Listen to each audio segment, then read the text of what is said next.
right, guys, I'm going to bring up the next comedian. Are you ready? Another local favorite player here tonight, guys. Put your hands together for Paddy Mack.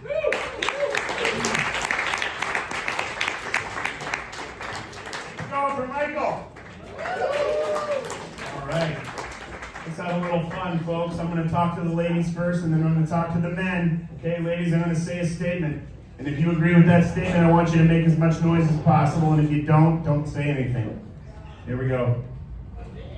A woman's life is significantly harder than a man's. Weak. Very weak. Okay. Guys, you're up. I'm going to read your statement. If you agree with that statement, I want you to make as much noise as possible. If you don't, say nothing.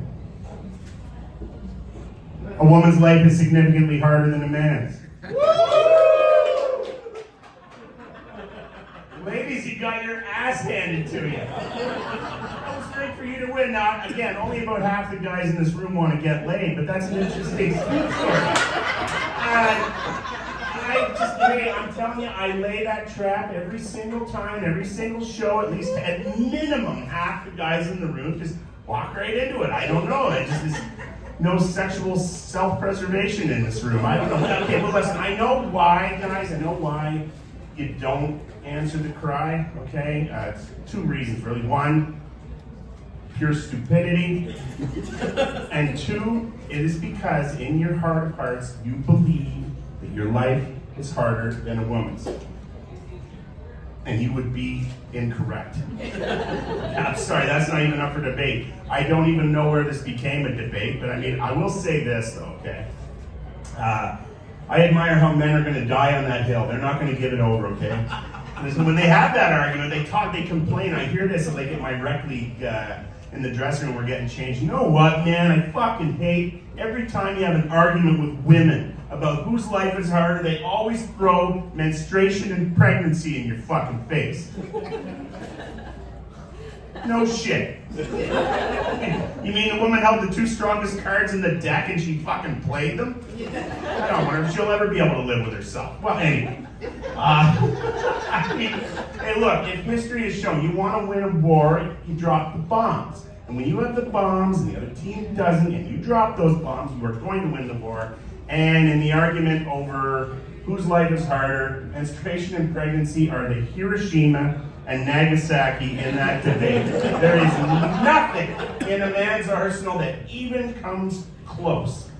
I mean, look, let's just examine the evidence, right? Okay, so from the age of 12 until the uterus quits, a woman bleeds every single month just to let her know that she's not pregnant.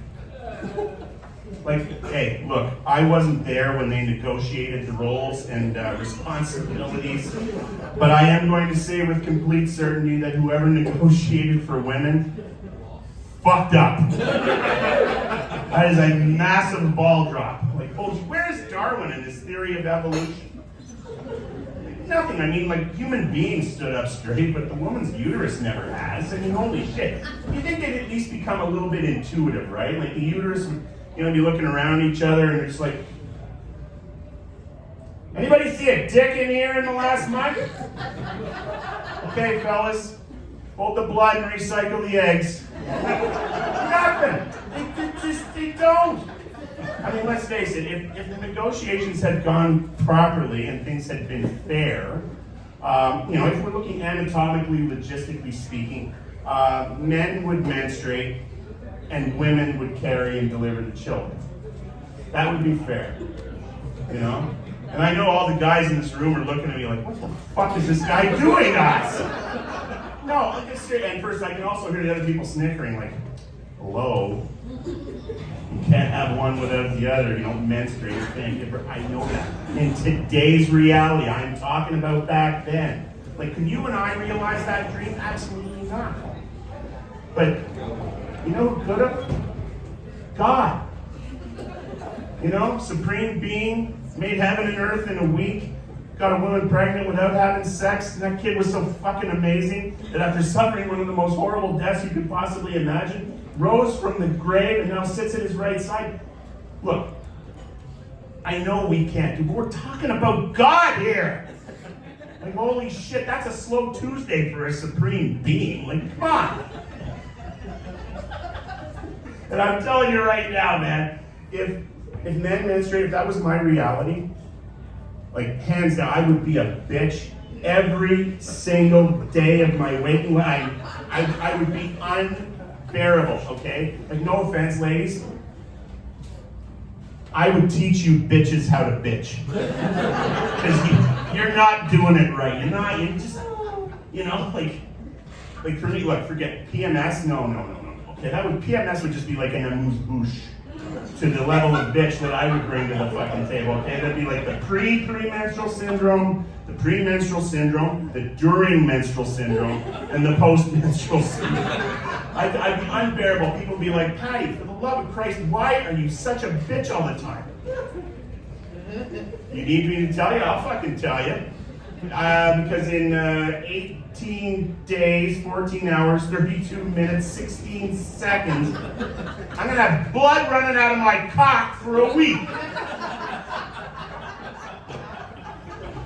Yeah, and you thought it was hard to get a blowjob on a good day. And don't even start me with the tampons. I gotta get an erection just to put the fucking thing in. Now you see, it's either that, or it's because I gotta do it all over again next month, or because I've been doing it for 40 years, or because my only options to get out of it was to get pregnant, have a hysterectomy, go through menopause, or death. Those are four of the shittiest options you could possibly imagine. But I admire women though, and I admire women because you're so courteous. You don't play that card. I've had this discussion with women, okay? Like, so how many kids do you have? Oh, I have 3 kids. They are the love of my life. And I don't know what I did to deserve such happiness. You don't? You don't know what you did to deserve happiness with the kids that you carried and bore into this world? Well, allow me to refresh your memory. Okay, you had inconsequential sex, and I mean it sucked, okay? It gave you no pleasure whatsoever. Okay, then he rolled over, put on a CPAP mask, fell asleep. His problems were over, yours were just beginning, okay? He had 3 or 4 months of horrible nausea and heartburn and vomiting and cravings that would make a billy goat puke. And then when that wore off, well, you know what? By then you'd outgrown your clothes. But hey, that's the upside if there's any at all, because at least you got a new set of threads. And I don't know a woman that doesn't like to shop. But those clothes didn't just cost money, ladies. Oh, because that kid started to develop limbs and shit, and he became vindictive. And he's like, oh, is that the sciatic nerve I see? Boom, boom, boom. Okay, and suddenly you feel like you're being shish kebabbed, okay? And then when you reach full term, your water breaks, and then you just race into the OR to get the kid out of you. And they get you into the birthing room. This is when it all goes to hell, okay? Because that's when you found out that your vagina wasn't big enough. That's right, they're gonna give you an episiotomy, and they're gonna treat your vagina like a piece of filet mignon. That's right, but then they just got to do the procedure and the fucking thing ripped. Sorry. How does anyone forget that? If my body got used in like fashion to bring a baby into the world, I would never forget that, and even more importantly, I'd never let that little prick forget it. Not a chance. Pissed me off in the slightest. Junior, I want you to go outside and mow the lawn before you go hang out with your friends. Aw, why do I have to do it? Because I didn't swallow you. That's why. That's right, Junior, you're here today. You have a pulse because I have a gag reflex, all right? Listen, there's 130 million of you in that fucking load, and I regret every day, okay?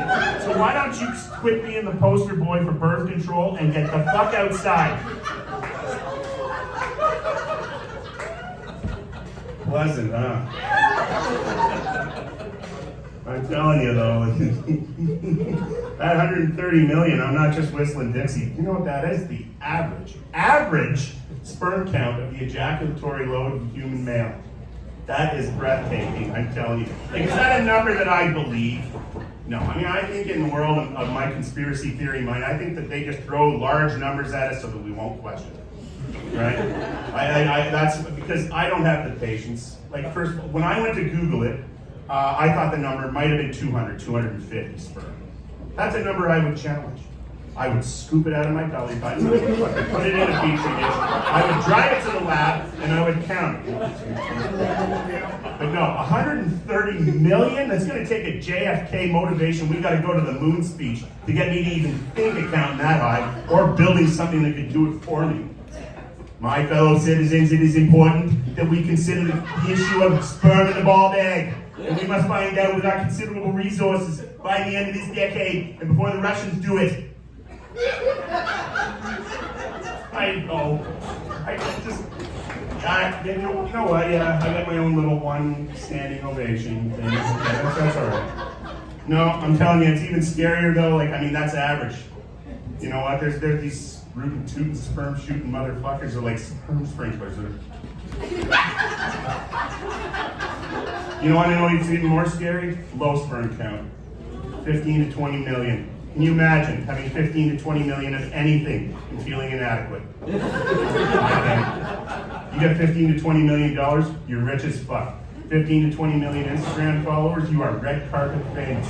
If you have 15 to 20 million dollars of unpaid parking tickets, they're going to do a study on you and they're going to try to analyze your brain. You're going to become the Charles Manson of unpaid parking tickets. You got 15 to 20 million sperm in your ball bag. Congratulations, you are the homeless guy of procreation. Let that sink in. But you know what we haven't figured out though is a woman still hasn't given birth because guys, if I haven't made my point by now, I'm gonna make it. And I'm telling you, if you haven't done this barrel of the stirrups and watched a vagina bring a baby into this world, well, you have no idea how lucky you are to have that Y chromosome. I tell you, you should masturbate every single day just to thank your dick for the pain that it has saved you, because I'm telling you, it's scary. You look down the barrel of stirrups, and you realize your only contribution to the whole process was an orgasm.